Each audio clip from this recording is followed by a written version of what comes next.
오늘은 성령 강림 후 제 8번째 주일입니다. 다니엘 12장 3절의 말씀을 힘입어 하나님을 예배하는 자리로 나아가겠습니다. 다 같이 조용한 기도 드리시겠습니다.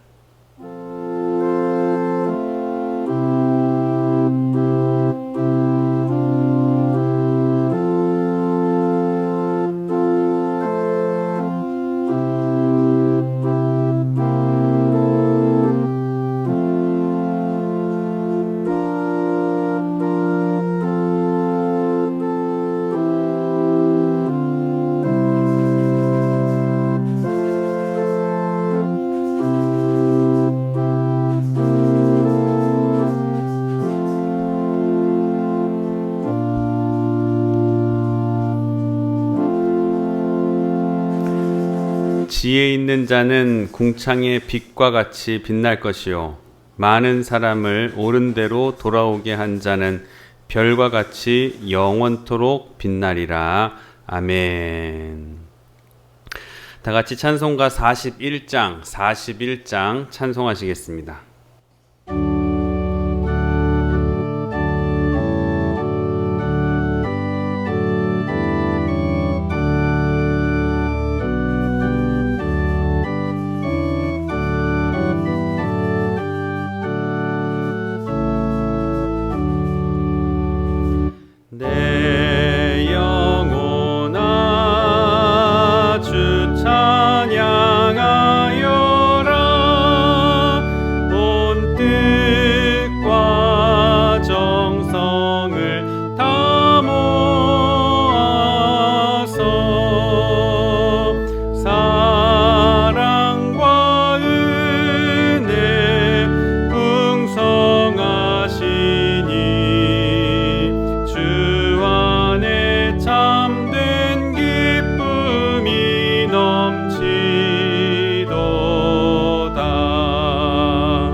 함께 우리의 입술로 우리의 죄를 하나님 앞에 겸손히 고백하겠습니다.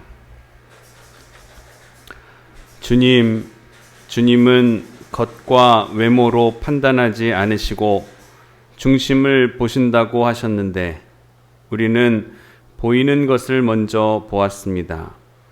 피부색으로 사람을 나누었고 재물의 유무로 높낮이를 판단하였습니다. 나보다 더 높은 사람에게는 친절과 호의를 보였지만 지위가 낮은 사람에게는 함부로 말하고 함부로 행동했습니다. 주님, 겉사람만 보지 않고 속사람을 보게 하시고 나보다 더 약한 이들을 배려하며 더욱 잘 섬기게 하옵소서. 아멘. 이 시간 하나님과 나만이 아는 죄를 고백하면서 참회의 기도를 드리겠습니다. 기도하시겠습니다.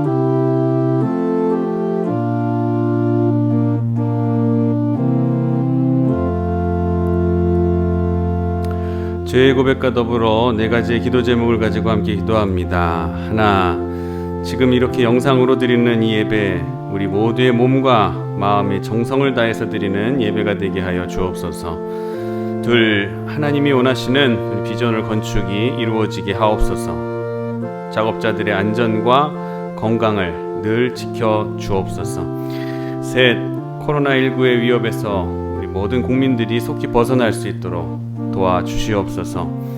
넷, 질병으로 병상에 있는 사랑하는 성도들의 건강을 회복시켜 주옵소서. 합심으로 함께 기도하겠습니다.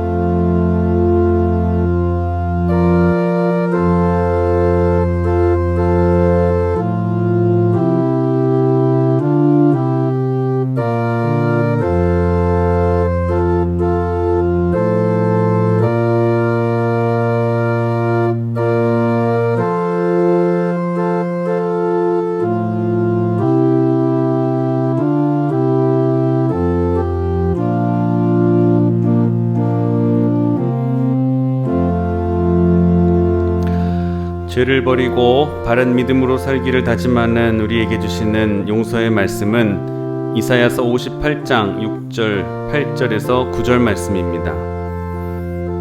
내가 기뻐하는 금식은 흉악의 결박을 풀어주며 멍에의 줄을 끌어주며 압제당하는 자를 자유하게 하며 모든 멍에를 꺾는 것이 아니겠느냐. 그리하면 내 빛이 새벽같이 비칠 것이며 내 치유가 급속할 것이며 내 공의가 내 앞에 행하고 여호와의 영광이 내 뒤에 호위하리니 내가 부를 때에는 나 여호와가 응답하겠고 내가 부르짖을 때에는 내가 여기 있다 하리라.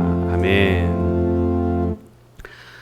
다 함께 교동문 13번 시편 23편에 있는 말씀을 함께 교독하시겠습니다. 교동문 13번입니다.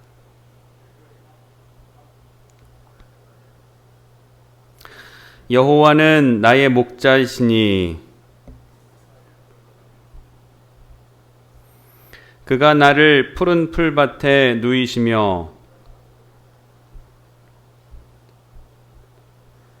내 영혼을 소생시키시고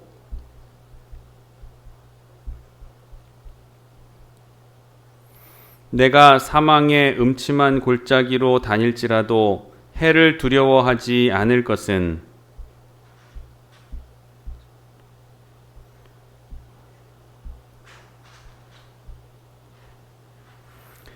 주께서 내 원수의 목전에서 내게 상을 차려주시고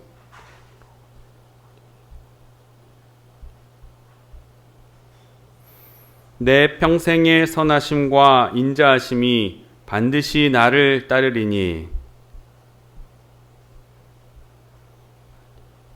아멘. 사도신경으로 우리의 신앙을 고백하겠습니다. 전능하사 천지를 만드신 하나님 아버지를 내가 믿사오며 그 외아들 우리 주 예수 그리스도를 믿사오니 이는 성령으로 잉태하사 동정녀 마리아에게 나시고 본디오 빌라도에게 고난을 받으사 십자가에 못 박혀 죽으시고 장사한 지 사흘 만에 죽은 자 가운데서 다시 살아나시며 하늘에 오르사 전능하신 하나님 우편에 앉아 계시다가 저리로서 산 자와 죽은 자를 심판하러 오시리라. 성령을 믿사오며 거룩한 공회와 성도가 서로 교통하는 것과 죄를 사하여 주시는 것과 몸이 다시 사는 것과 영원히 사는 것을 믿사옵나이다. 아멘. 오늘 예배를 위해서 이광식 장로님 기도해 주시겠습니다. 저희를 소망으로 인도하시는 하나님, 지금까지 겪어보지 못한 환난 속에서 저희를 지키시고 소망 가운데 인도하시는 하나님께 영광과 찬송을 올려드립니다. 다시금 코로나의 확산으로 이번 주부터 비대면 예배로 각 가정에서 이 예배를 온라인으로 드리지만 성령님, 저희 예배 처소에 함께하여 주시고 모두가 성령 하나님을 만나는 은혜가 충만한 예배가 되게 하여 주시옵소서. 우리가 모여 기도하지 못할 때 우리들의 중심을 잡아주셔서 말씀을 읽고 묵상하는 일과 기도하는 일에 게을리하지 않도록 주님 우리의 믿음을 굳건히 세워 주시옵소서. 우리에게 빚어놓을 건축에 새로운 소망을 주신 주님 나라의 확장과 부흥을 기대하는 우리에게 어떠한 마귀의 해방과 유혹에도 능히 이겨내어 주님께 더 큰 영광을 돌리는 태장교회가 되게 하여 주시옵소서. 소망의 하나님, 저희 모든 성도들이 오직 하나님만 바라보며 순종하게 하옵소서. 어떠한 시험이 다가와도 하나님만 바라보며 진리 가운데 순종할 수 있는 영성이 있게 하옵소서. 모든 것 기도와 감사하는 마음으로 헤쳐나가는 지혜와 용기를 주시옵고 하루속히 새롭게 거듭나는 복된 날을 허락하여 주옵소서. 또한 모든 교회와 성도들에게 저희에게 주신 사명, 곧 예수님을 믿지 않는 세상 사람들에게 전도의 물결이 일어나게 하시어 하나님 나라가 이 땅 곳곳에 임하게 하옵소서. 하나님 아버지께서 세우신 이 교회가 힘들고 어려운 때일수록 고난 가운데서 주님의 뜻을 담아내기에 힘쓰는 교회가 되게 하여 주시옵소서. 이 시대의 교회를 향한 주님의 요청이 무엇인지 분별할 수 있는 교회가 되며 주님의 형상을 더욱 분명하게 드러낼 수 있는 교회가 되게 하여 주시옵소서. 7월의 중반을 지나고 있습니다. 교회 학교가 여름 성경학교와 여러 행사들을 계획하고 준비하였지만 계약 없이 미뤄지고 있습니다. 주님, 지도하는 전도사님들과 선생님들에게 지혜와 위로를 함께하여 주시옵소서. 다음 세대를 이끌어갈 소중한 어린 자녀들이 하나님을 만나고 올바른 믿음의 자녀로서 크게 자라서 쓰임받는 일꾼으로 삼아 주시옵소서. 은혜로우신 하나님, 오늘도 주님 앞에 예배하는 저희 가운데 삶에 지치고 시달린 심령들, 원치 않는 육신의 질병으로 인하여 고통에 신음하는 심령들이 있는 줄 압니다. 사업장과 직장, 가정, 학교 생활로 힘겨워하는 심령들도 있습니다. 여러 모양으로 고달픈 삶을 살고 있는 저들의 심령의 위로와 평안을 주시옵고 기도와 간구를 들어주시옵소서. 또한 저희의 예배를 위하여 수고하고 헌신하는 귀한 손길들을 주님 친히 살피시고 저희들의 필요를 채워주시고 저들의 수고 위에 크신 축복으로 함께하여 주시옵소서. 이 시간 복된 말씀을 들고 단위에 서시는 목사님께 성령 충만함을 허락하시고 선포하시는 말씀에 권세가 있게 하셔서 저희 모두에게 은혜가 넘치게 하여 주옵소서. 이 예배에 참여한 모든 이들에게 주님의 신령한 비밀을 깨달아 아는 귀한 시간 되게 하여 주시옵소서. 어두운 세상의 빛이 되시는 거룩하신 예수 그리스도의 이름으로 기도드립니다. 아멘.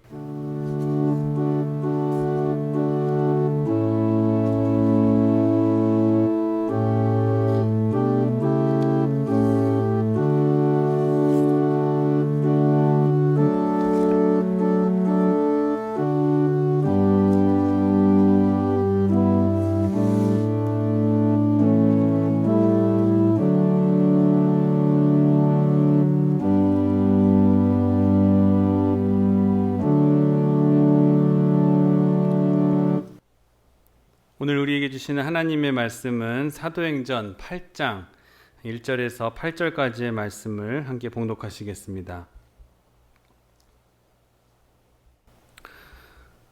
봉독하겠습니다. 사울은 그가 죽임당함을 마땅히 여기더라. 그날에 예루살렘에 있는 교회에 큰 박해가 있어 사도 외에는 다 유대와 사마리아 모든 땅으로 흩어지니라. 경건한 사람들이 스데반을 장사하고 위하여 크게 울더라. 사울이 교회를 잔멸할새 각 집에 들어가 남녀를 끌어다가 옥에 넘기니라. 그 흩어진 사람들이 두루 다니며 복음의 말씀을 전할새 빌립이 사마리아 성에 내려가 그리스도를 백성에게 전파하니 무리가 빌립의 말도 듣고 행하는 표적도 보고 한 마음으로 그가 하는 말을 따르더라. 많은 사람에게 붙었던 더러운 귀신들이 크게 소리를 지르며 나가고 또 많은 중풍병자와 못 걷는 사람이 나으니 그 성에 큰 기쁨이 있더라. 아멘. 오늘 예배에 함께 하시는 가정에서 이 예배 영상 예배를 드리시는 여러분 한 분 한 분을 주님의 이름으로 사랑하고 축복합니다. 하나님의 은혜와 평강이 여러분과 여러분의 가정에 충만하시기를 주님의 이름으로 축원합니다. 오늘은 사도행전 8장 1절에서 8절까지의 본문을 가지고 흩어진 자들, 흩으신 하나님이라는 제목으로 하나님의 말씀 증거하도록 하겠습니다. 말씀을 통해서 깊은 은혜를 경험하는 시간으로 삼으시기를 주님의 이름으로 축원합니다. 우리 마음속에는, 우리 인간의 마음속에는 늘 갈등이 존재하고 있습니다. 거기에는 객관적인 이유도 있지만 많은 경우에는 주관적인 것이 더 큰 것으로 생각할 수가 있습니다.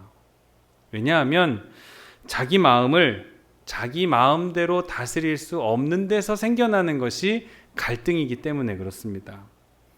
예를 들면 여기 우는 사람이 있다고 가정하겠습니다. 우리는 그 우는 사람을 위해서 합리적인 변론을 펼치게 될 것입니다. 그렇게 운다고 해결되는 일이겠습니까? 살다 보면 더한 일도 겪게 되는데 이만한 일로 이렇게 울어서는 좋지 않을 것입니다 하면서 여러 가지 이유를 들어 우는 것은 좋지 않다라는 그런 이야기를 해주게 될 거예요. 그런데 사실 우는 사람이 그거 몰라서 울고 있겠습니까? 그 문제에 대해서는 누구보다도 더 잘 알고 있습니다. 지금 그걸 몰라서 울고 있는 것이 아니라는 것입니다. 다 알고 있지만 내가 울음이 나니까 울게 되는 거예요.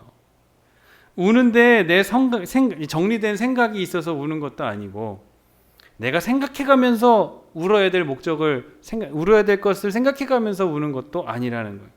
그러고 보면 지금 운다는 사실과 우는 사람의 생각은 일치하고 있지 않다라는 것을 알 수가 있습니다. 우리는 늘 현명하고 합리적이어서 그렇게 합리적이게 마음을 두고 살아간다라고 생각하기도 합니다. 그런데 절대 그렇지 않습니다. 느끼는 것은 느끼는 대로, 또 생각하는 건 생각하는 대로, 또 내 의지는 의지대로 지식과 감정과 의지가 각각 내 안에서 따로따로 놀게 되는 거예요. 이 때문에 항상 복잡하고 마음이 편안하지를 않습니다. 생각해가면서 웃고 생각해가면서 우는 사람은 세상에 없습니다. 그런 의미에서 사람은 그 사람 자체가 모순이고 또 갈등이기도 하면서 쉽게 말하면 믿을 만한 존재가 될 수 없다는 결론에 이르게 됩니다. 음식을 두고서도 마찬가지입니다. 유익한 음식을 앞에 두고서 입맛이 동한다면 얼마나 좋겠습니까? 그런데 유익한 음식은 늘 우리의 입에 그렇게 당기지를 않아요. 별로 맛이 없습니다. 또 때를 지켜서 식사를 해야 된다는 것이 건강에 유익하다라는 걸 다 알고 있습니다. 그런데 때때로는 입맛이 너무 고민에 사로잡힐 때도 그렇잖아요. 너무 입맛이 없어서 때를 걸을 때가 있어요. 때때로. 그러니까 끼니를 걸으면서 문제가 생기게 되는 것이죠. 몸에 문제가 생기게 되는 것이죠. 그러니까 사람이란 생각하는 대로 이치에 맞게 늘 언제나 합리적으로 행동하고 그렇게 느끼고 그렇게 살아가는 존재만은 아닌 것 같다라는 생각이 듭니다. 그렇다면 여기서 우리는 결론을 하나를 내릴 수 있습니다. 나는 절대 믿을 수가 없는 그런 존재이구나. 내가 마음을 먹었어도 내가 생각을 가지고서도 그렇게 살아가고 있지 못하는 존재로구나. 내 의지도 믿을 수가 없구나. 그 의지대로 살 수가 없는 존재구나. 그러고 보면은 내 생각도 완전하지 못하잖아요. 내 생각대로 되어져서 반드시 좋다는 보장도 없는 거예요. 그러면 이렇게도 해볼 수 있어요. 우리는 우리 자신에 대한 불신을 한번 선언해 보는 건 어떨까요? 내 기분, 내 욕심대로 되어져서는 안 될 것이다. 나는 믿을 것이 못 된다. 더욱이 내가 가지고 있는 이 감정도 믿을 만한 것이 못 된다. 그러니 이제는 나를 포기하자. 진실로 신앙인이라면은 이런 선언을 한번 해보는 것도 필요하다고 생각이 듭니다. 우리가 잘 아는 말 가운데에 고진감래라는 그런 말이 있습니다. 고생 끝에 낙이 온다라는 그런 뜻이죠. 책들을 읽어봐도 마찬가지입니다. 힘들게 어렵게 있었으면은 좋은 일이 오게 된다. 고생은 늘 우리 사람에게 유익하다라는 뜻을 우리에게 전해주고 있죠. 그래서 여러분 옆에 연애나 사업에 실패한 사람들, 또 시험을 봤는데 떨어졌다던가 아니 병에 걸려서 힘들어하고 있는, 어려운 일을 당했다고 하는 그 사람들을 찾아가서 여러 가지 위로의 말을 해줄 수가 있습니다. 고난은 우리에게 다 필요한 것이니 유익한 것으로 여기고 이 힘들지만 이 고난의 때를 잘 이겨나십시오. 내가 책을 좀 읽어보니까 이런 얘기가 있습니다. 여러 가지 이제 좋은 말과 권면, 위로의 명설교를 권면을 해줄 거예요. 근데 막상 자기가 그 일을 겪게 된다면, 자기가 그 일을 닥치게 되면은 이야기가 달라집니다. 책에서 봤던 이야기, 고진감래 다 잊어버립니다. 영 딴판이 되는 거, 옆에서 설명해 줄 때와 위로해 줄 때와는 전혀 다른 자신의 모습을 보게 됩니다. 다 잊어버려요. 그런 진리, 고생하면 낙이 있다, 좋은 일이 있을 것이다라는 그런 진리를 전혀 모르는 사람처럼 행동하고 불평하고 원망하게 되는 사람이 되어버린다는 거예요. 고난의 맛은 씁니다. 그러나 그 열매는 참 답니다. 그거 모르는 사람이 어디 있겠어요. 근데 직접 고난을 닥치게 되면은 다 잊어버리게 된다는 거예요. 여기에 갈등이 있는 겁니다. 아는 것과 직접 닥치게 될 때에는 갈등이 있는 거예요. 우린 젊어서 고생은 금을 주고서라도 한다, 사서라도 한다라는 말을 합니다. 젊어서 하는 고생은 정말 대단히 값진 것이고 인생의 귀한 자산이 되잖아요. 그러면서도 막상 자기가 그 고생을 하고 고난을 하면 이야기가 달라진다는 것이 문제가 되는 겁니다. 책에서 보았던 내용들은 다 잊어버리게 되는 거예요. 오늘도 그런 고난의 문제가 오늘 본문 속에 다루어지고 있습니다. 여기 보면은 큰 박해가 있었다는 거예요. 초대교회에 큰 박해가 있었습니다. 1절입니다. 함께 읽겠습니다. 사울은 그가 죽임당함을 마땅히 여기더라. 그날에 예루살렘에 있는 교회에 큰 박해가 있어 사도 외에는 다 유대와 사마리아 모든 땅으로 흩어지니라. 사울은 그가 죽임을 당한 걸 당연하게 여겼다 그랬어요. 그가 바로 스데반입니다. 스데반의 죽음은 당연하다고 여겼어요. 분쟁이 많고 타락한 교회라면은 핍박이 있고 고난이 있는 것은 당연합니다. 그런데 초대교회는 그런 교회가 아니었어요. 은혜와 진리가 충만하고 사랑이 넘치는 교회, 교제가 있는 교회, 충만해서 자기가 가진 것을 다 나누는 그러한 나눔 공동체였어요. 할 일 안 하고 말만 하는 교회라면 핍박당하는 게 당연해요. 그래도 할 말이 없어요. 그런데 초대교회는 행동하는 교회였습니다. 이적과 기적이 나타나고 죽은 자가 살아나는 기적이 동반하는 그런 권세와 능력이 나타나는 교회였어요. 이런 예루살렘 초대교회에 핍박이 있고 지금 환란이 있다라는 말입니다. 참 납득이 가지 않는 이야기예요. 왜 여기에 환란이 있어야 되죠? 이것이 죄 때문입니까? 이들이 죄가 많아서예요? 사회 구조적인 문제예요? 정치 경제적인 문제입니까? 도덕적인 문제예요? 이들이 타락한 문제, 윤리적으로 타락해서 그런 거예요? 왜 하필이면은 이 아름다운 공동체에 핍박이 있어야 하느냐는 말이 그런 말이죠. 우리가 성경을 읽다가 핍박이라는 말, 교회가 핍박을 당했다라는 말을 보면서 아 그래, 그렇지, 교회는 핍박을 당하는 곳이야, 핍박이 있는 곳이야 하면서 쉽게 넘어갑니다. 그런데 한번 이 초대교회 당시의 상황으로 한번 들어가서 생각해 보시기를 바래요. 상상해 보세요. 이 핍박이라는 단어는 간단히 넘겨버릴 만한 말이 아니라는 거예요. 재산을 다 몰수당합니다. 형제가 끌려가가지고 죽임을 당합니다. 스데반이 돌에 맞아 죽어요. 야고보 형제가 목이 잘려서 죽는 참수형을 당합니다. 사도들이 나가서 억울하게 매를 맞고 피투성이가 돼서 돌아옵니다. 이제 다음에 잡히면 죽음이에요. 죽어요. 그래서 이 사람들이 어쩔 수 없이 지금 흩어지게 됩니다. 집을 두고 목적지도 없이 정처 없이 떠돌아다니는 신세가 된 겁니다. 이것이 국가 전체가 그러면은 몰라요. 근데 이건 개별적으로 당하는 고난이에요. 핍박이에요. 예수 믿었다라는 다른 이유가 아니라 오직 예수 그리스도를 구주로 영접했다라는 이유 하나만으로 초대교회 성도들은 핍박을 받아야 됐다는 거예요. 죽어야 했고 쫓겨가야 했고 도망 다녀야 됐고 피난 가야 됐다라는 거예요. 이건 본의가 아닙니다. 생각해 보면은 예수 믿으면 잘 살 줄 알았고 복 받을 줄 알았지, 예수 믿었는데 이렇게 될 줄 알았다라면 누가 믿겠어요. 그런데 저 예루살렘의 초대교인들은 복 받는 것은 고사하고서라도 예수 믿자마자 그 순간부터 엄청난 핍박을 당합니다. 예수를 믿어서 복 받는 것이 아니라 오히려 복을 빼앗기는 것처럼 보여요. 이제는 살아남기 위해서 도망을 칩니다. 생존을 위해서 도망가요.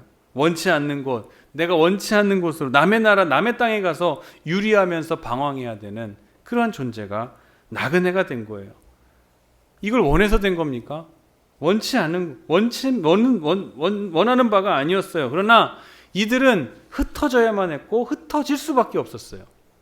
질문이 있겠죠. 왜 흩어져야 되지? 내가 왜 도망가야 되지? 당시에는 이 질문에 대해서 대답해 줄 수 있는 사람이 아무도 없었습니다. 고통의 이유, 왜 내가 이게 고통을 당해야 되지? 그 이유를 설명해 줄 수 있는 사람도 없었고 알 길이 없은 겁니다. 왜 내가 핍박을 받아야 되지?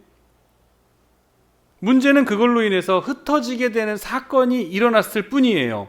어쨌거나 고통의 이유는 알 수 없었지만 현실은 이로 인해서 흩어지게 되는 사건이 결과가 벌어지게 됐다라는 거예요. 그것이 중요한 것입니다. 그런데 믿음의 사람들은 이 고난을 새로운 기회로 만들었어요. 메가더 장군이 얘기했다 그러죠. 이 세상에 안정은 없다.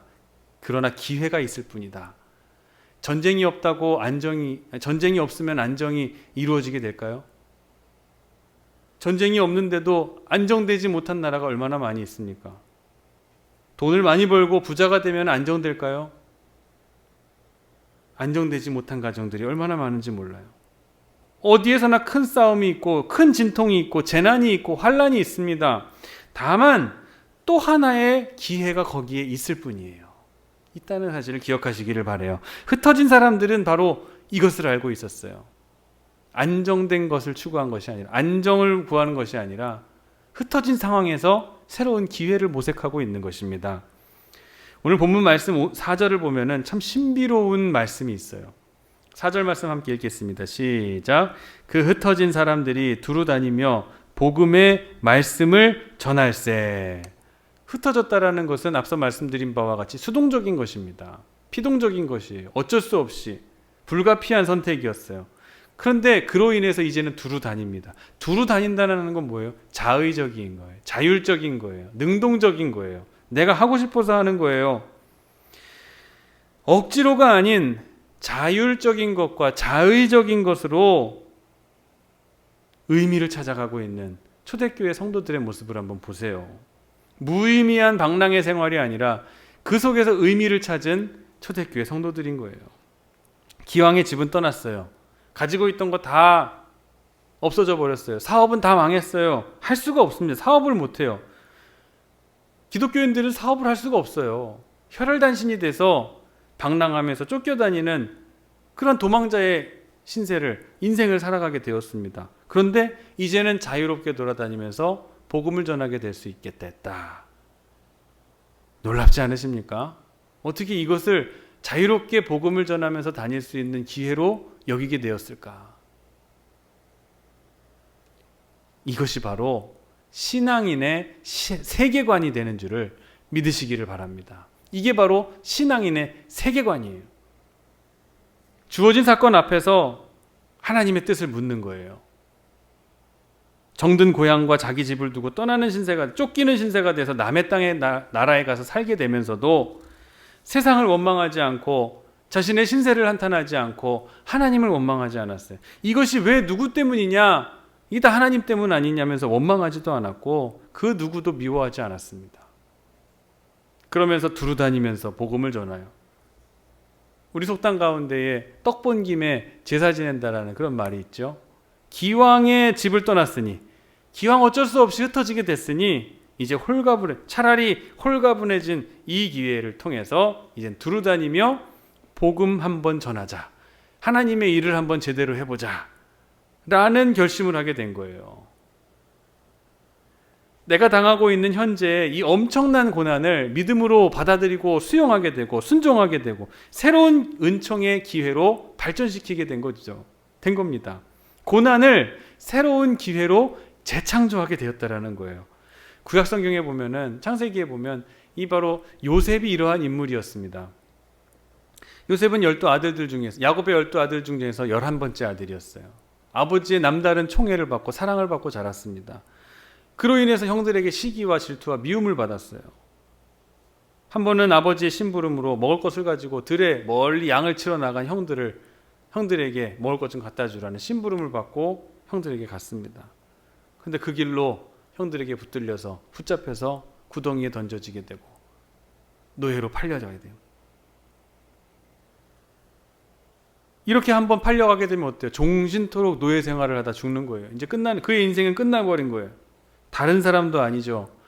한 아버지로부터 나게 된 형제들이, 형이라고 불렀던, 한때 형이라고 부르는, 형님들이라고 부르는 사람들에 의해서 팔려지고 노예로 팔려가게 됐으니 요셉의 모습을 한번, 그 당시의 모습을 상상해 보세요. 얼마나 애걸했겠습니까? 얼마나 애원했겠어요. 형들에게 울부짖었겠어요. 형님들 제발 한 번만 용서해 주세요. 뭘 잘못했는지 모르겠지만 다시는 안 그럴게요. 다시는 미움받을 질 안 할게요. 형들 하지 말라는 거 절대로 하지 않을게요. 한 번만 용서해 주세요. 나 한 번 살려주세요. 저 이렇게 보내시면 안 돼요. 눈이 마주치는 형들이 있다면 형들 이름을 하나하나 불러가면서 아마 불렀을 거예요. 애걸했을 거예요. 그리고 큰형 르우벤, 유일하게 이렇게 하지 말자라고 했던 그 형 르우벤의 이름을 얼마나 불렀겠습니까? 어디 있냐고, 제발 와서 나 좀 살려달라고, 형들이 지금 나 팔려고 그런다고. 얼마나 애걸했겠습니까? 한편으로 또 울만한 일이지만 또 분한 일이에요. 분한 일, 억울하고 원망스러운 일이에요. 이 당시에 만약 제가 요셉이었다면 무슨 원망이 있었을까 한번 상상해 봤어요. 아버지에 대한 원망이 있지 않겠습니까? 왜 형들에게 대해서 형들보다 남다른 사랑을 내게 주어서 편애를 해서 내가 형들에게 미움을 받아 이런 지경에 이르게 한 거는 다 저 못난 아버지 때문이다. 두 어머니가 있잖아요. 라헬과 레아와 라헬. 둘을 똑같이 사랑했거나 또는 둘 중에 한 명하고만 결혼했다면 이런 일이 일어나게 됐을까? 왜 레아보다 라헬을 더 사랑해서? 아버지에 대한 원망. 또 하나, 엄마 라헬이 내 동생 베냐민을 낳다가 베들레헴에서 객사하지만 않았었다라면, 베들레헴의 길에서 죽지 않았더라면, 엄마만 살아계시고 생전에 계셨다라면 내가 이런 수모를 겪게 되었을까? 엄마가 없으니까 이렇게 무시당하는구나. 부모에 대한 원망이 있었을 거란 말이에요. 또 왜 이런 심부름을 내가 한다고 해가지고, 왜 이런 심부름을 내게 시키셔서, 아버지에 대한 원망이 얼마나 컸겠습니까? 또 큰 형 루벤에게 대해서도 아니 그 자리를 잘 좀 지키고 있지. 형이 자리를 비우니까 나를 팔아넘긴 거 아닌가. 형에 대한 원망. 내가 그런 꿈만 꾸지 않았더라면, 괜히 그런 꿈을 하나님 내게 꾸게 하셔가지고, 하나님 괜히 그런 꿈을 내게 주셔가지고 형들에게 이런 미움을 받아 내가 팔려가게 됐나. 원망하기로 작정하고 원망거리를 끄집어냈더라면은 요셉의 원망거리는 수백 가지, 수천 가지, 수만 가지였을 거라는 거예요. 그러지 않겠습니까? 그러니까 원망이 무서운 거예요. 원망은 원망의 대상이 옮겨가면서 원망하는 사람은 원망거리가 이렇게 옮겨갑니다. 하나가 해결되면 다른 원망거리로 또 옮겨가고, 하나가 해결되면 또 다른 원망거리로 옮겨가고. 얼마나 원망거리가 많았을 거예요. 형님들에 의해서 팔려가는 17살의 요셉, 소년, 청년, 학생이죠. 지금 말하면 이제 노예 생활을 시작합니다. 근데 요셉은 하나님을 경외하는 사람이에요. 하나님의 사람이었어요. 그러한 중에서도 충실하게 하나님의 사람으로 살아서 마침내 그걸 인정받게 되죠. 13년 후에 애굽의 총리가 올라갑니다. 7년의 풍년과 7년의 흉년, 바로의 꿈을 잘 해석하여서 그 나라의 모든 굳고 맡은 자로 세워지게 되죠. 7년이 지나고 대흉년으로 인해서 양식이 떨어지니까 애굽으로 양식을 끌어옵니다. 형들이 이제 끌어오죠.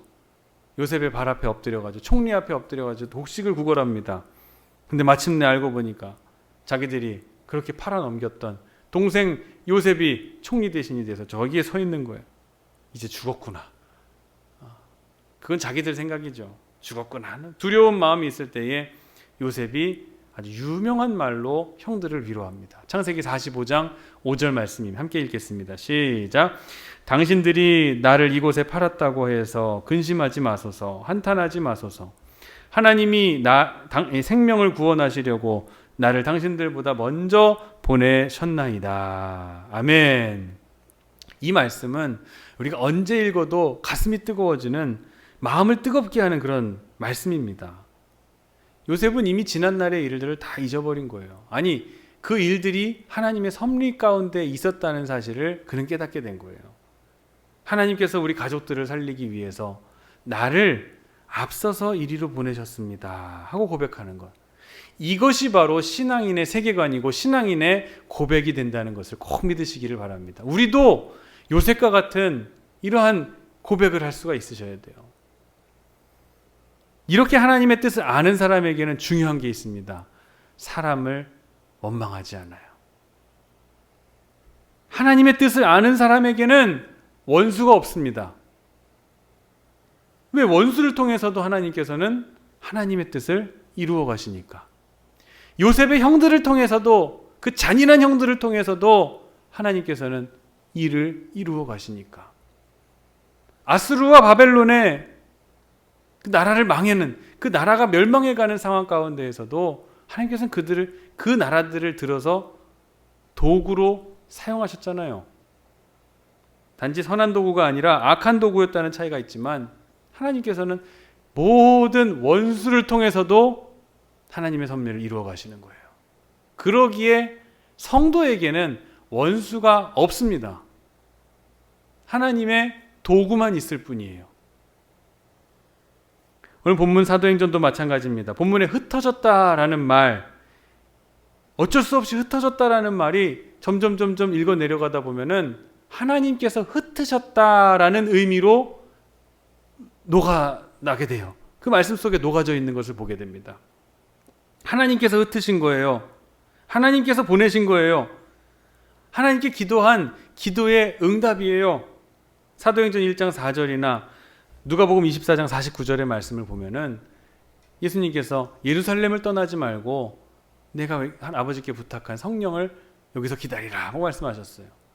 제자들은 그 말씀 듣고선 예루살렘에서 잘 기다렸습니다. 그랬더니 성령 세례를 받게 됐어요. 성령이 오셨어요. 자, 성령이 오신 다음에는 어떻게 하라고 했어요? 사도행전 1장 8절 말씀에 너희가 오직 성령이 너희에게 임하시면 너희가 권능을 받고 예루살렘과 온 유대와 사마리아와 땅끝까지 이르러 내 증인이 되리라 하시니, 성령을 받으면 어떻게 해야 돼요?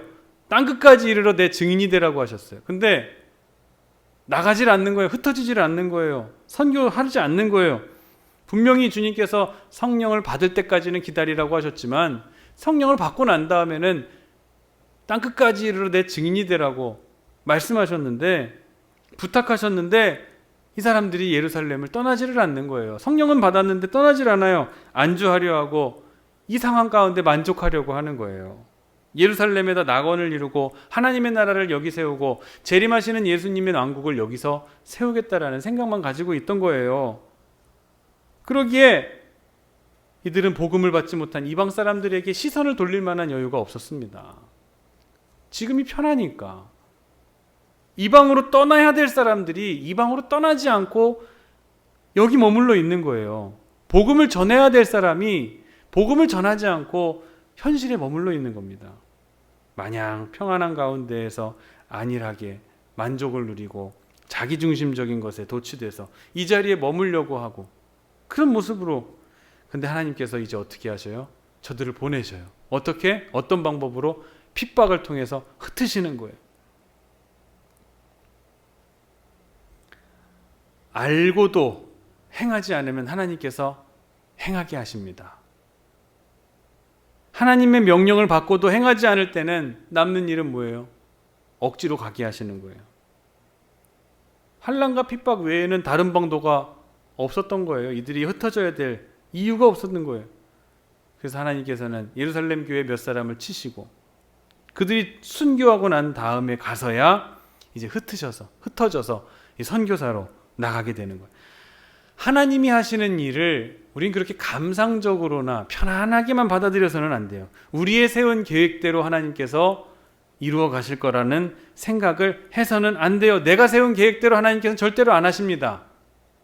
하나님의 계획은 우리의 계획과는 차원이 달라요. 하나님의 사업이 좋아 보여서, 하나님의 사람이 영광스러워 보여서 그 일을 하는 것이 좋아 보이기 때문에 따라가는 것이 아닙니다. 하나님의 일이라는 것은 엄청난 사건을 통해서 구체적으로 이루어지게 하시는 것이 하나님의 뜻입니다. 하나님의 일입니다. 어느 사람의 이상이나 어떤 특정한 사람의 관념 또 이념에 의해서 이루어지는 것이 아니고, 그 어떤 사람의 계획을 통해서 이루어지는 것이 아니고, 하나님의 놀라운 역사, 하나님의 놀라운 작전 계획은 이렇게 환난과 핍박을 통해서 이루어지게 되었다는 거예요. 가야 될 길을 가지 않은 사람들에게 가게 하시고, 억지로 가게 하시고, 끊어야 될 일을 끊지 않는 사람들에게 끊게 만드시고, 해야 할 일을 하지 않는 사람들에게 하게 하시는 그 하나님의 섭리를 이제 나중에 알게 되는 거예요. 이것이 하나님께서 예루살렘 교회에 내리신 엄청난 사건이었습니다. 개인이든 교회이든 일을 하지 않으면 하나님께서 일을 하게 만드십니다. 내게 주어진 것을 가지고 내가 하지 않을 때 하나님께서 빼앗아 가시는 거예요. 내가 가야 될 길을 가지 않으면은 하나님께서 억지로 가게 하시는, 쫓아내서 가게 하시는, 쫓아내서라도 가게 하시는 거예요. 거기에는 아픔이 있습니다. 그리고 지금 이방 땅 낯선 곳으로 가게 되었어요. 보내어졌어요. 원하는 곳으로 간 게 아니에요. 보내어졌어요. 오늘 보면 5절의 말씀을 보면은 빌립이 어디로 들어갔다고 되어 있습니까? 사마리아로 갔다 그랬어요. 당시 이스라엘 사람들은 매우 교만한 사람들이었어요. 사마리아 땅은 지나다니지도 않고 쳐다보지도 않는 땅이었습니다. 예루살렘에서 갈릴리로 가려고 한다면 사마리아를 지나가는 것이 가장 빠른 길이었어요. 근데 갈릴리로 지나다니지 않습니다. 왜? 더러운 땅이니까. 더러운 땅이라서 밟지 않겠다고 여겨가지고 멀리 돌아다닙니다. 돌아서 가요. 그런데 내 앞에 이제 핍박이 있고 고난이 있고 내가 죽을 위기에 있으니까 어떻게 돼요? 사마리아로 자발로 가는 거예요. 자발이 아니죠. 그냥 밀려져서 가긴 했지만 어쨌든 들어갈 수밖에 없게 된 거예요. 지난날 내가 업신여겼던 그런 사람들 속으로 내가 들어가게 된 거예요. 친하게 지낼 수 없었던 사람들과 친해지게 돼버리는 거예요. 전에는 미워했던 사람, 전에는 무시했던 민족 사마리아 사람들에게 이제는 사랑하는 사람들로 맞아들이게 되는 거예요. 이전에는 이방 사람 집에는 들어가지도 못했습니다. 그리고 음식 먹는 건 더더욱 하지도 못했어요. 상상할 수도 없는 일이었어요. 그런데 지금 워낙 핍박이 심하고 박해가 힘들다 보니까 지금 이방 사람들의 집에 숨어 들어갈 수밖에 없게 된 거예요. 그렇게 들어가게 돼서 뭘 했을까요? 할 수 있는 게 뭐예요? 복음 전하는 일밖에 없는 거예요. 듣지 못했던, 이방 사람들은 듣지 못했던 구원의 기쁜 소식을 그들에게 전하게 되는 거예요. 이때 전해진 복음이 어떤 복음이겠어요? 예수 믿으면 복 받습니다. 예수 믿으면 부자 됩니다를 전했겠습니까? 복음의 순수한 것이 전해지게 돼. 복음의 본질이 전해지게 된 겁니다. 증거입니다. 복음의 본질 뭐예요? 예수 그리스도. 예수님만이 온전하게 전해지게 된 거예요. 예수님은 나를 위해서 죽으셨고 십자가에 못 박히고 그 피로 말미암아 우리가 구원을 얻어 하나님의 자녀 백성들이 되게 됐습니다. 만약에 들어가서 예수 믿으면 복 받습니다. 예수 믿으면 부자가 됩니다. 이런 걸 전했다면은 이방인들이 뭘 하겠습니까? 지금 당신의 처지나 보고선 얘기를 하십시오. 당신이 복 받은 겁니까? 그런 복이라면 당신이나 믿으십시오. 아무도 복음을 받아들이질 않았을 거예요. 예수님을 받아들이지 않았을 거예요. 그러나 그때 전해진 복음, 핍박과 고난과 어려움 가운데에서 전해진 복음이 순수한 복음일 수밖에 없었다라는 거예요. 여러분, 그러한 복음이 전해지게 된 것에 우리는 기적이라고 말하는 거예요. 사랑해야 될 사람을 미워하고 계시진 않습니까? 아니면 남을 원망하고 또는 무시하고 그런 경우는 없으세요? 도저히 용납할 수 없는 사람이라 할지라도 그런데 큰 일을 앞두고 있거나 큰 일을 겪게 되거나 그 미움보다 더 큰 사건을 겪게 될 때에는 그 미움 감정마저도 사라지게 되는 경험을 하신 적이 있으실 거예요. 아니, 말이 안 된다고 생각하세요? 그럴 리가 없다고 생각하십니까?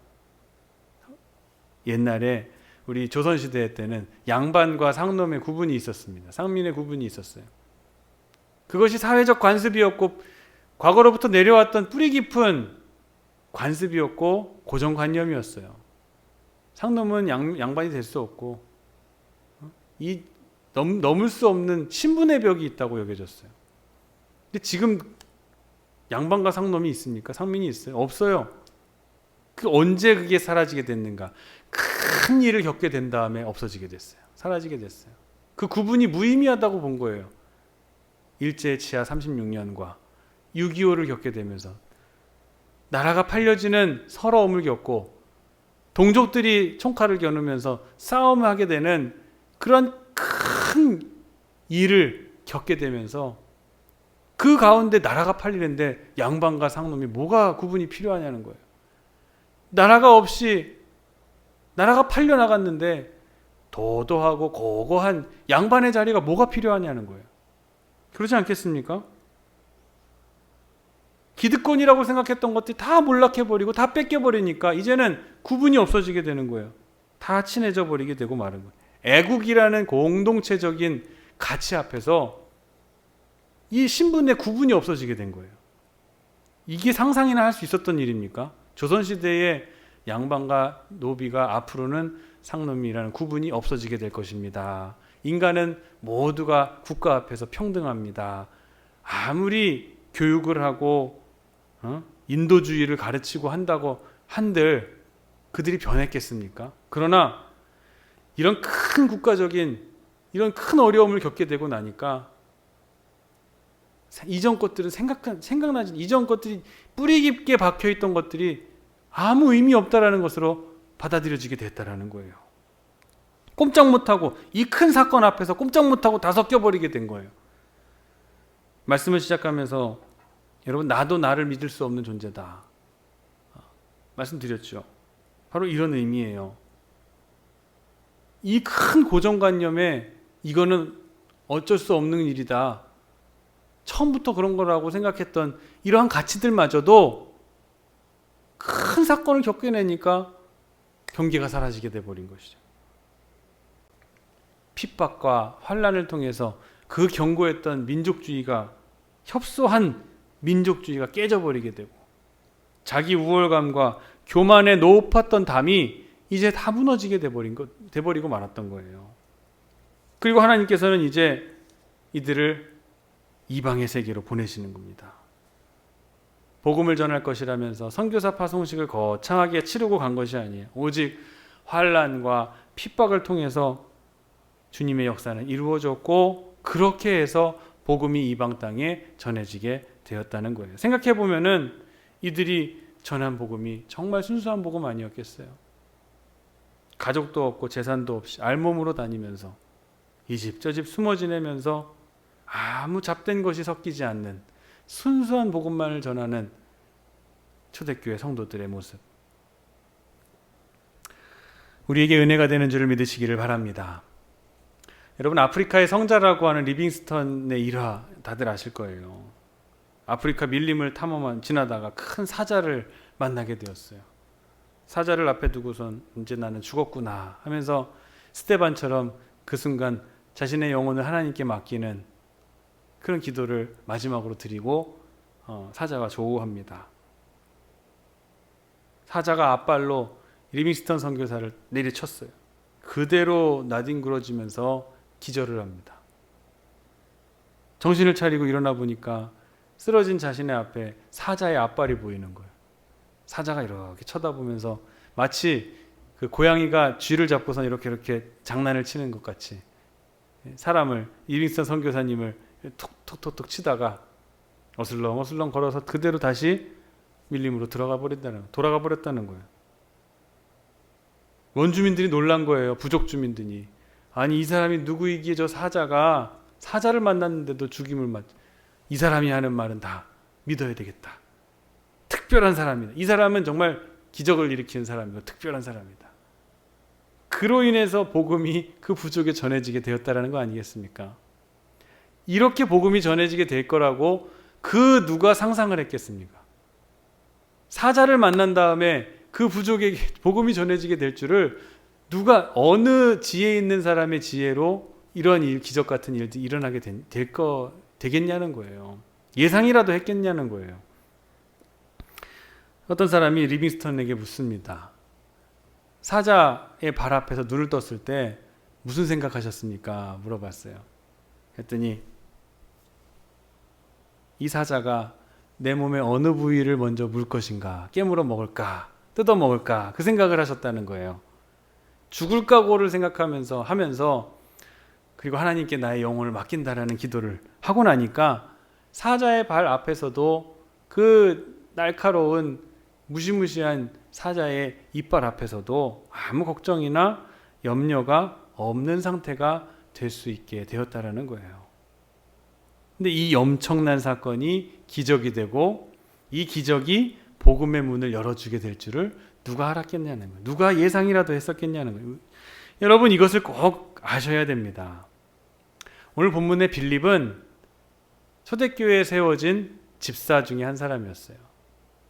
집사라는 직분, 구제하라고, 잘 배분하라고 초대교회에서 말씀을 전하며 복음을 전하는 건 사도들이 하고, 그리고 교회 내부를 치리하는 엄마의 역할을 하는 것을 집사님들이 하라고 7 집사를 세웠어요. 그 중에 한 사람이 빌립입니다. 그런데 뭘 있어야 구제를 하죠. 예루살렘에 있을 때나 그것을 했지, 지금은 흩어진 상태에서 가지고 있는 것도 없는데 무슨 할 일이 이제 뭐 있겠습니까? 할 일이 뭐밖에 없어요? 복음 전하는 것밖에 없는 거예요. 이제 그렇게 오직 복음을 전했고, 그럴 때에 표적이 나타나게 된 줄을 믿으시기를 바랍니다. 내가 왜 이런 고생을 해야 되고, 우리는 왜 흩어져야 하며, 무엇 때문에 이런 큰 사건에 휘말리게 되었는가? 내가 지금 왜 이런 일을 겪어야만 하는가? 여러분, 원인, 그 뜻을 지금 몰라도 괜찮습니다. 모르셔도 좋아요. 다만 지금 일어나고 있는 이 일에 하나님의 뜻에 잘 순종해 보시기를 원합니다. 내게 있는 이 현실, 이 사건, 이 흩어지게 된 이 흩어짐을 통해서도 하나님은 역사하고 계심을 믿으시기를 바랍니다. 이제는 예루살렘 초대교회 성도들은 억지로 타의적으로 흩어졌지만, 이제 여러분은 이것을 다 알게 되었으니 자의로 흩어지시는 여러분들이 되시기를 원합니다. 그러면은 언젠가 먼 훗날 하나님께서 나를 향하신 그런 섭리와 뜻이 바로 여기에 있었구나. 그것이 축복이었구나, 그때가 축복이었구나 하는 것을 깨닫는 때가 분명히 오게 될 것이에요. 지금 내가 당하는 이 위기는 새로운 창조의 역사가 시작되는 기회라 여기시고 새로운 출발점을 삼으시는 저와 여러분들이 되시기를 주님의 이름으로 간절히 축원합니다. 기도하겠습니다. 은혜로우신 하나님 아버지, 우리는 안정을 구하지만 불안이 있고, 우리는 평안을 원하지만 세상은 언제나 소란하기만 합니다. 그러나 이 모든 것을 통하여 역사하시는 주님의 크신 뜻과 그 역사를 우리는 믿고 있습니다. 주님, 저 흩어졌던 사람들이 두루 다니면서 복음을 전했던 것처럼 우리도 이 현실 속에서 주님의 뜻이 무엇인지를 알고 주의 뜻을 이루어 나갈 수 있도록 도와주시옵소서.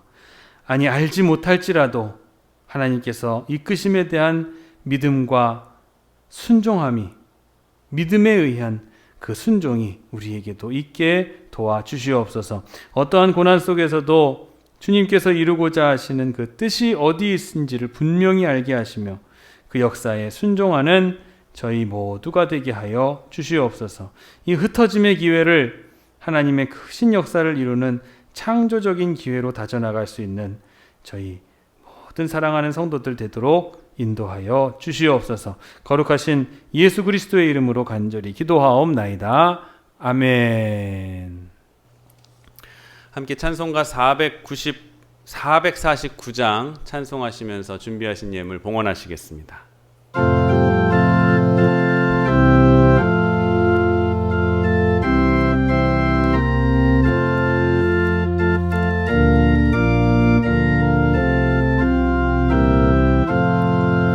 예수 따라가며 복음 순종하면 우리 행할 길 완하겠네. 주를 의지하며 순종하는 자를 주가 늘 함께 하시리라. 의지하고 순종하는 길은 예수 안에 즐겁고 복된 길이로다. 해를 당하거나 우리 고생할 때 주가 위로해 주시겠네. 주를 의지하며 순종하는 자를 주가 안위해 주시리라. 의지하고 순종하는 길은 예수 안에 즐겁고 복된 길이로다. 남의 짐을 지고 슬픔 위로하면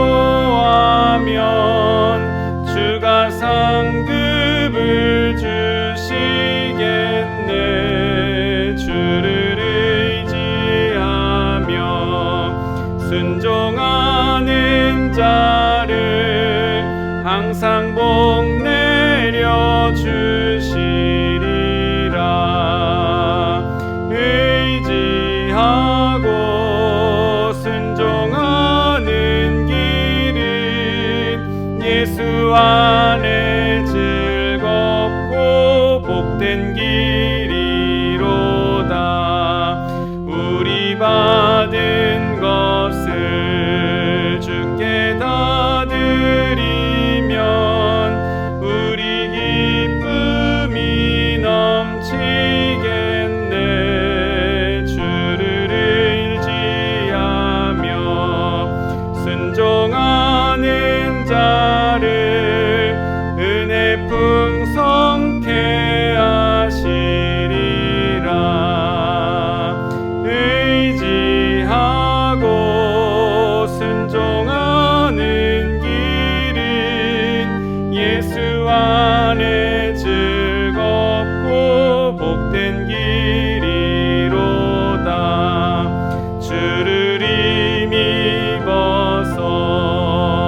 말씀 잘 배우고 주를 모시고 살아가세.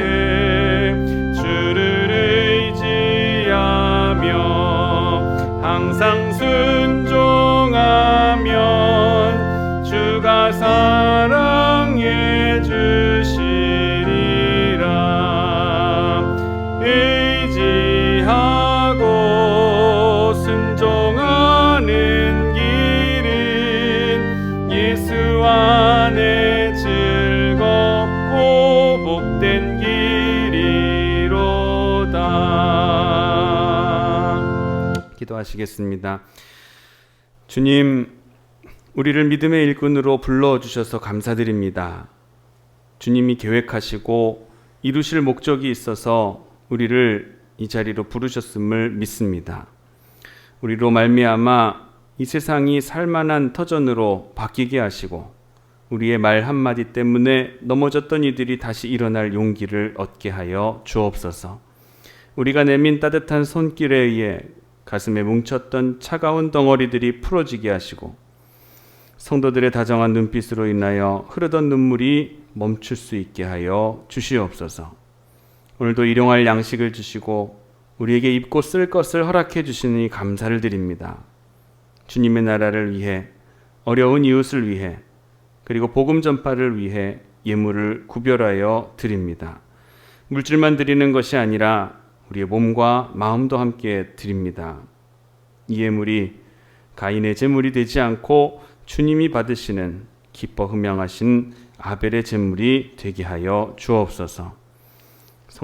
교육관의 건축이 이루어지고 있습니다. 이 비전홀의 마지막 마무리가 되어져 가는 순간순간 하나님께서 개입하시고 역사하시며 도와주셔서 한 사람도 다치지 않고 안전사고 잊지 않고 아픔이 없는 모두가 기뻐할 수 있는 비전홀 건축이 완공되게 하여 주시옵소서. 하나님께서 시작하셨사오니 하나님께서 이끌어 주시고 하나님께서 완성하여 주시고 이후에 있을 큰 역사도 이곳에서 있게 하여 주실 줄 믿습니다. 하나님 감사를 드리며 거룩하신 예수님의 이름 받들어 간절히 기도하옵나이다. 아멘.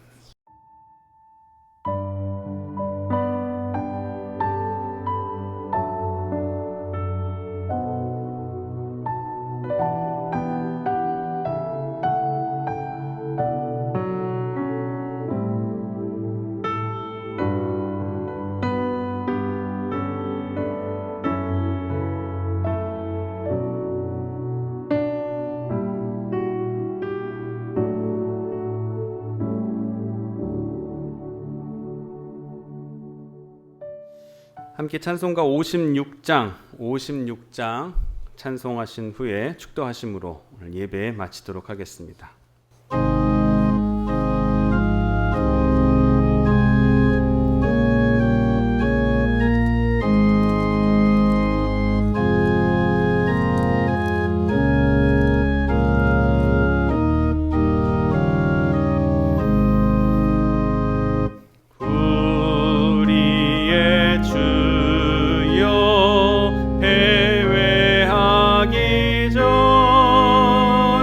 또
지금은 빛으로 오셔서 어둠을 밝혀주시고 우리를 생명과 진리의 길로 인도하시는 우리 구주 예수 그리스도의 은혜와 빛으로 세상의 어둠을 다 내어 쫓으시고 한 생명이 회개하며 돌아오는 것을 기뻐하시는 하나님 아버지의 만극하신 사랑하심과 우리가 실패하고 패배할 때에도 외면하지 않으시고 다시 일어나 싸울 힘과 용기를 허락해 주시는 성령님의 감화, 감동, 역사, 내주, 충만, 교통, 인도하심이 지금은 흩어져야 하는 이유를 모르고 뜻을 모르지만 주어진 환경에 순종하는 마음으로 나와 주변의 사람들을 진심으로 사랑하고 소중히 여기며 살아갈 것을 결단하고 돌아가는 사랑하는 성도들의 머리머리 위에와 하나님의 뜻을 받들어 세워가고 있는 비전홀 공사 현장 위에와